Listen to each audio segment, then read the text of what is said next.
سوال کیا گیا ہے کہ جو لوگ فوت ہو چکے ہیں ان کا حساب کتاب شروع ہو چکا ہے یا یہ ساری کارروائی قیامت کے دن شروع ہوگی۔ لیکن جب آدمی پر موت آ جاتی ہے تو اس کے بعد ہی سوال اور جواب کا سلسلہ شروع ہو جاتا ہے اور اس کا حساب کتاب کا آغاز کر دیا جاتا ہے۔ اسی کو فتنہ قبر کہا جاتا ہے، جو رسول اللہ صلی اللہ علیہ وسلم سے ثابت ہے دعا، اللہم انی اعوذ بک من فتنۃ القبر، اے اللہ میں قبر کے فتنے سے تیری پناہ میں آتا ہوں۔ یہ جو فتنہ قبر ہے اس سے مراد قبر میں ہونے والے سوالات ہیں، اور قبر میں جو میت جب پہنچ جاتی ہے اور تو وہاں پر جب اس سے حساب کتاب ہوگا، یہ اسی کو فتنہ قبر کہا گیا ہے۔ لہٰذا قیامت کبریٰ جس کو ہم کہتے ہیں، جو قیامت کا دن ہے، وہ آنے سے پہلے مرنے کے بعد ہی حساب کتاب کا سلسلہ شروع ہو جاتا ہے، اور حضور صلی اللہ علیہ وسلم نے اس کی تفصیلات بیان فرمائی ہیں کہ دو فرشتے، ایک منکر اور ایک نکیر جو ہے وہ اس کے پاس قبر میں پہنچتے ہیں اور پہنچ کے اس سے پوچھتے ہیں کہ تیرا رب کون ہے، تیرا جو ہے وہ دین کیا ہے، اور یہ بتا کہ یہ جو ہستی گرامی ہے جناب محمد کریم صلی اللہ علیہ وسلم، ان کا نام لیے بغیر، کہ یہ جو ہیں کیا ہیں اور ان کے ساتھ تیرا کیا تعلق تھا۔ تو یہ سوالات جو ہیں بنیادی ان کا سامنا اسے کرنا ہوتا ہے اور اس کو اس کا جواب دینا ہوتا ہے۔ پھر اس جواب کے نتیجے میں اس کے ساتھ قبر میں معاملہ کیا جاتا ہے۔ یہاں تو قبر جو ہے وہ جنت کی خوبصورت نعمت بنا دی جاتی ہے اس کے لیے، یا یہ ہے کہ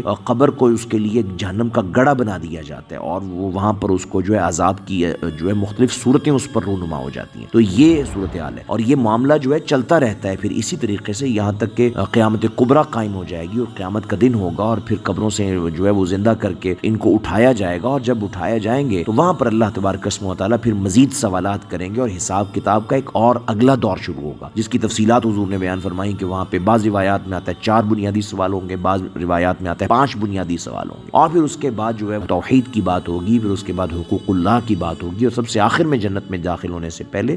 جو ہے حقوق العباد کا معاملہ ہوگا، قصاص کا معاملہ ہوگا۔ تو یہ سارا حساب کتاب کا عمل مرنے کے بعد فوراً شروع ہو جاتا ہے، اور یہ قیامت تک چلتا رہے گا اس کا سارا معاملہ، اور پھر وہ جو ہے قیامت کے دن مزید حساب کتاب ہوگا۔ اللہ تبارک و تعالی ہمیں ایسا بنا دے کہ ہمارے لیے یہ مرحلے آسان ہو جائیں، اور اللہ تبارک و تعالی ہمیں حساب کی مشکلات سے محفوظ رکھتے ہوئے اللہ ہمیں بغیر حساب کے اپنی بڑی جنتیں جو ہے وہ عطا فرما دیں، اور اللہ ہمیں علم نافع عطا فرمائے۔ واللہ اعلم بالصواب۔